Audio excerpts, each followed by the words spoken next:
اللہ تعالیٰ سورہ سجدہ میں فرماتے ہیں فَلَا تَعْلَمُ نَفْسٌ مَّا أُخْفِيَ لَهُم مِّن قُرَّةِ أَعْيُنٍ جَزَاءً بِمَا كَانُوا يَعْمَلُونَ۔ کوئی نفس نہیں جانتا کہ اللہ تعالیٰ نے اس کی آنکھوں کی ٹھنڈک کے لیے کیا چیزیں چھپا رکھی ہیں، اللہ تعالیٰ نے اس کے لیے کیا تیار کر رکھا ہے۔ حدیث بھی ہے نا کہ اللہ تعالیٰ نے وہ چیزیں تیار کر رکھی ہیں کہ نہ کسی آنکھ نے اس کو دیکھا، نہ کسی کان نے اس کو سنا، اور نہ کسی دل پر اس کا خیال بھی گزرا ہے۔ کوئی تصور ہی نہیں کر سکتا۔ جب سے آدم علیہ السلام کو اللہ تعالیٰ نے جنت سے نکالا نا، ان کی ایک غلطی کی وجہ سے، تو جب انہوں نے توبہ کر لی تو اب آدم علیہ السلام چاہتے تھے کہ دوبارہ جنت میں جائیں، لیکن اللہ تعالیٰ نے کیا شرط رکھی کہ اب ایسے نہیں جا سکتے۔ آدم علیہ السلام اور جتنی آدم علیہ السلام کی اولاد ہے، ان کو کچھ کام کرنے پڑیں گے، کچھ عمل کرنے پڑیں گے، جن کی بیس پر پھر جنت میں داخل ہو سکتے ہیں۔ اب دیکھتے ہیں جنت کی وہ کیسی جگہ ہے۔ آپ کو کوئی بولے نا فلاں جگہ بڑی خوبصورت ہے، دیکھنے کی جگہ ہے، تو تب آپ کے دل میں شوق پیدا ہوتا ہے نا کہ میں بھی دیکھوں۔ جنت کے بارے میں قرآن میں بڑی جگہ آیا ہے اور حدیث میں بھی۔ پوری طرح احاطہ کرنا تو مشکل ہے، لیکن جتنا بھی میں آپ کو بتا سکی، جو چیز بھی میں آپ کو بتاؤں گی نا، آپ کی عقل میں وہ ویسے نہیں آ سکتی جیسے آپ کسی چیز کو امیجن کر کے سوچنا شروع کر دیں، یہ سوچنا شروع کر دیں کہ یہ چیز تو مجھے ویسے بھی دنیا میں بھی پسند نہیں، تو وہاں جنت میں بھی مجھے نہیں اچھی لگے گی۔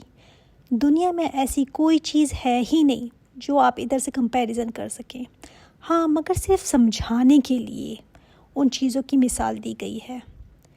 دیکھتے ہیں پہلے تو جنت کی زمین کیسی ہے۔ آپ صلی اللہ علیہ وآلہ وسلم نے فرمایا جنت کی تعمیر کی ایک اینٹ سونے کی، ایک چاندی کی، اور اس کی مٹی زعفران کی ہے، اور اس کا گارا کستوری کا، کستوری خوشبو ہے نا، اور اس کے کنکر پتھر موتی اور یاقوت کے ہیں۔ وہاں کا موسم کیسا ہوگا؟ نہ سردی ہے، نہ گرمی ہوگی، نہ کوئی دھوپ محسوس کریں گے جنتی، اور نہ ایسی ٹھنڈک کہ سردی لگ رہی ہے۔ پھر وہاں پر خوشبو کیسی ہوگی کہ سینٹڈ ہوا چلے گی، جو کہ 500 سال کی مسافت سے جنت کی خوشبو آئے گی۔ ابھی جنت میں داخل نہیں ہوئے ہوں گے تو اس کی خوشبو دور سے پتہ چل جائے گا کہ یہ جنت ہے۔ 500 سال کی مسافت سے خوشبو آ رہی ہوگی، اور وہاں پر سبحان اللہ ایسے چشمے ہوں گے کہ ایک چشمہ سلسبیل کا ہوگا جس میں زنجبیل کی آمیزش کی شراب ہے، زنجبیل، ادرک، جنجر، تو اس کی آمیزش ہوگی شراب میں جو جنتیوں کو پلائی جائے گی۔ آپ شاید سوچیں کہ مجھے تو ادرک پسند نہیں ہے، نہیں، یہ صرف اس لیے کہ تھوڑا سا آپ کے ذہن میں آ جائے، وہاں کا ذائقہ بالکل ڈیفرنٹ ہوگا۔ پھر وہاں پر ایک اور چشمہ ہوگا جس کا نام ہے تسنیم، اور یہ ایسا چشمہ ہے کہ اس کے پانی کو صرف مقربین پیور پی سکیں گے، باقی کو مکس کر کے دیا جائے گا شراب میں۔ جیسے کوئی مشروب ہو نا، یا زمزم ہم لاتے ہیں تو اس کو پانی میں مکس کر کر کے دیتے رہتے ہیں نا، لیکن جو نیکوکار عام جنتی ہیں نا، اس کو یہ شراب میں مکس کر کے دیا جائے گا، پیور نہیں پی سکیں گے وہ۔ لیکن کچھ جنتی جو مقربین ہیں، سابقون ہیں، وہ یہ پیور پئیں گے۔ اور دودھ کی نہر ہوگی، شہد کی نہر جس کا ذائقہ کبھی چینج نہیں ہوگا، اور یہ دودھ گائے کے تھنوں سے نہیں لیا گیا، اور نہ ہی شہد مکھی کے پیٹ سے بنی، نہ ہی شراب انگور سے بنائی گئی، بلکہ سبحان اللہ اللہ تعالیٰ نے بنائی ہے یہ۔ اور سب سے بڑی نہر، نہر کوثر، اور نہر کوثر کے جو کنارے ہیں نا وہ سونے کے ہیں، اور اس کے نیچے کے پتھر موتی اور یاقوت کے ہیں۔ جب اوپر سے دیکھیں گے نا تو نیچے موتی اور یاقوت نظر آ رہے ہوں گے، سبحان اللہ۔ اور پھر جنتیوں کا لباس کیسا ہوگا؟ قرآن پاک میں آتا ہے کہ یہ ریشم کا ہوگا، نفیس قسم کا ریشم ہوگا، جس کے اندر سونے کی تاریں اور چاندی کی تاریں بنی ہوئی ہیں، یہ ان کا لباس ہوگا۔ اور یہ کہاں تیار ہوگا؟ ایک درخت ہوگا طوبہ، طوبہ کے درخت کے پاس جنتی کھڑے ہوں گے اور چاہیں گے کہ ان کو لباس ملے، تو وہیں سے ان کے اوپر آ جائے گا، اور وہ لباس کبھی پرانا نہیں ہوگا۔ اچھا، کپڑا پرانا نہیں ہوگا نا، تو اب اس کا دل چاہے گا کہ میں اس کو چینج کروں، تو پھر اس درخت کے سامنے کھڑا ہوگا اور خواہش کرے گا تو دوسرا اوپر آ جائے گا، اور پہلا غائب، اور ایک جوڑا نہیں پہنے گا، 70 جوڑے، ایک جنتی عورت 70 جوڑے پہنے گی، 70، اور ہر جوڑے کے اندر سے دوسرا نظر آ رہا ہوگا، ہر جوڑے سے۔ اب یہاں تو ہم نیچے کچھ پہن لیں نا تو نظر نہیں آتا نا کہ نیچے کیا پہنا ہے. یہ کیسا ریشم ہے کہ ایک کے نیچے سے دوسرا، دوسرے کے نیچے سے تیسرا، 70 کے 70 نظر آ رہے ہوں گے. اور پھر اس کے اندر سے جنتی عورت کی پنڈلی کا گودا نظر آ رہا ہوگا. اتنے شفاف ہوں گے وہ جوڑے. اور اگر یہ جوڑا کوئی دنیا میں دیکھ لے تو اس کے نظارے کی تاب نہ لاتے ہوئے اسے موت آ جائے. اتنا خوبصورت ہوگا وہ لباس. اور ایک اور درخت ہے کھجور کا، اس کے بارے میں بھی کہا گیا ہے کہ اس کی برانچز، اس کے روٹ جو ہیں وہ سرخ پتھر سے بنے ہوئے ہیں، سرخ سونے کے پتھر. اور اس میں بھی جنتیوں کے کپڑے نکلیں گے اور کنگیاں کومب گولڈ کی ہوں گی. اور یہ یہاں والا سونا نہیں ہے، یہ جنت کا سونا ہے. جنت کے زیور بنانے کے لیے اللہ تعالیٰ نے ایک فرشتے کو پیدا کیا ہے جو جب سے پیدا ہوا ہے وہ جنتیوں کے لیے زیور بنا رہا ہے. اور یہ سونے کے موتیوں اور جڑاؤں کے سونے کے زیورات بنا رہا ہے. سبحان اللہ. اور جنتی کہاں تک زیور پہنے گا؟ جہاں تک اس کے وضو کا پانی جاتا ہے وہاں تک زیور پہنے گا. تو پیروں میں بھی، ہاتھوں میں بھی، سر پر بھی کدھر کدھر زیور ہوں گے. اور جنتیوں کے خدمتگار کیسے ہوں گے؟ چھوٹے چھوٹے لڑکے ہوں گے. قرآن میں آتا ہے جیسے بکھرے ہوئے موتی، پرلز ہوں بکھرے ہوئے، اتنے خوبصورت وہ ہوں گے. ہم کبھی کسی ریسٹورنٹ چلے جائیں نا تو وہاں کے ویٹرز اچھی طرح ڈریس اپ ہوئے ہوں تو اچھا لگتا ہے نا. خود بھی کھانے میں بندہ کہتا ہے نا بہت اچھی سروس تھی. تو یہ ایسے لڑکے ہوں گے اور ایک خادم نہیں ہوگا، 1000 خادم ہوں گے، ایک ادنا جنتی کے بھی جو اس کے پیچھے پیچھے چلیں گے. اور پھر ان کا کلام کیا ہوگا، کیا باتیں کریں گے؟ ہر سانس کے ساتھ یہ تسبیح ہوگی. سبحان اللہ سبحان اللہ. اور جب کسی سے ملیں گے نا تو سلام، اور جب کوئی بات ختم ہوگی نا تو کہیں گے الحمدللہ. اور یہ بھی کہا جاتا ہے کہ جب کوئی چیز چاہیں گے نا تو کہیں گے سبحان اللہ، تو وہ چیز ان کے سامنے حاضر ہو جائے گی. اسی طرح ان کا حسن کیسا ہوگا؟ جنتی عورت جو ہوگی نا، اگر وہ دنیا میں لمحہ بھر جھانک لے تو اس کا چہرہ مشرق سے مغرب کے درمیان ہر چیز کو روشن کر دے.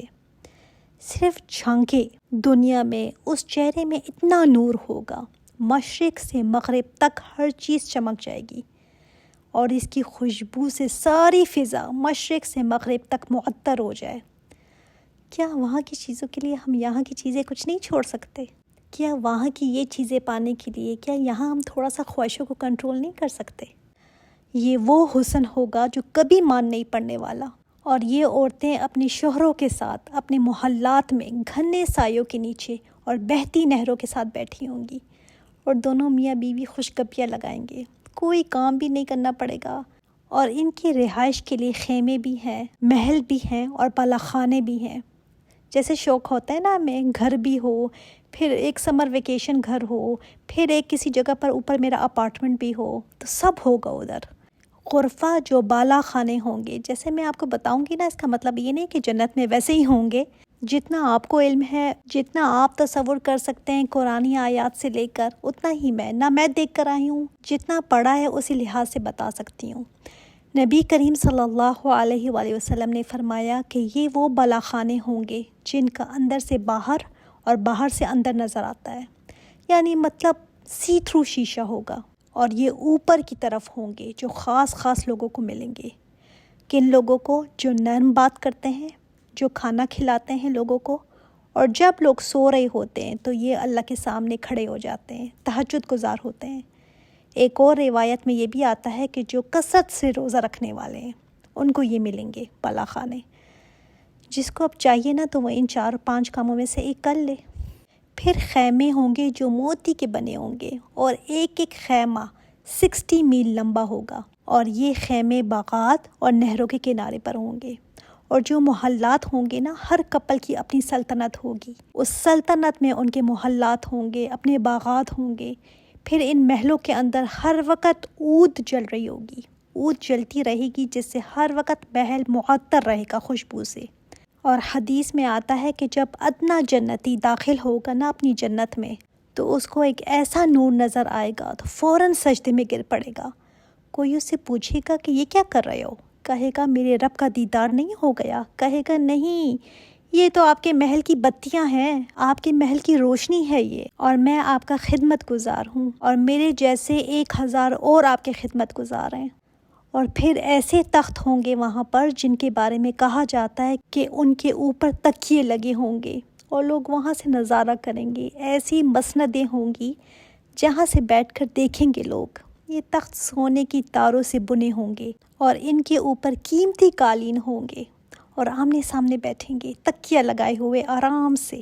اور ہمیں کراکری کا بھی بہت شوق ہوتا ہے نا، تو وہاں کی کراکری کیسی ہوگی؟ سونے کی، چاندی کی اور سفید چمکدار شیشہ جو چاندنی کی طرح کا ہوگا. ایسی کراکری ہوگی جس میں کھانا پیش کیا جائے گا. اور پھر سونے کی ٹریز ہوں گی اور اس کے گلاس چاندی کے اور شیشے کے ہوں گے. اور وہاں پر بازار بھی ہوگا جو ہر جمعے کو لگے گا. اس میں جب جنتی جائیں گے نا تو اس میں ان کا حسن اور زیادہ بڑھ جائے گا. تو جب وہ واپس آئے گا تو ان کی بیویاں کہیں گی آپ تو بہت زیادہ حسین ہو گئے ہیں پہلے سے. تو وہ کہیں گے تم بھی گھر بیٹھے اور حسین ہو گئی ہو. ایسی ہوا چلے گی جو ان کے چہروں اور کپڑوں پر پڑے گی نا، جس سے اور زیادہ وہ حسین ہو جائیں گے. جنت کے درخت ان کے تنے سونے کے ہوں گے اور ایک درخت ایسا ہے وہاں پر جس کا سایہ اتنا لمبا ہے کہ سوار 100 سال تک اپنا گھوڑا دوڑاتا رہے تو یہ سایہ ختم نہیں ہوگا. اتنا لمبا سایہ ہے اس کا. اور ایک درخت لگانے کے لیے کیا کرنا پڑتا ہے؟ سبحان اللہ، الحمدللہ، اللہ اکبر، لا الہ الا اللہ. سبحان اللہ، ایک درخت لگ گیا. اللہ اکبر کہا، ایک درخت لگ گیا. کتنے سارے ہم درخت لگا سکتے ہیں نا ایک دن میں. اور کھجوروں کے درخت کا تنا سب زمرد کا ہوگا اور ان کی برانچز کی جڑیں وہ سرخ سونے کی ہوں گی. اب یہ ایسی چیزیں ہیں نا جن کے پیچھے ہم جان کھپاتے ہیں نا.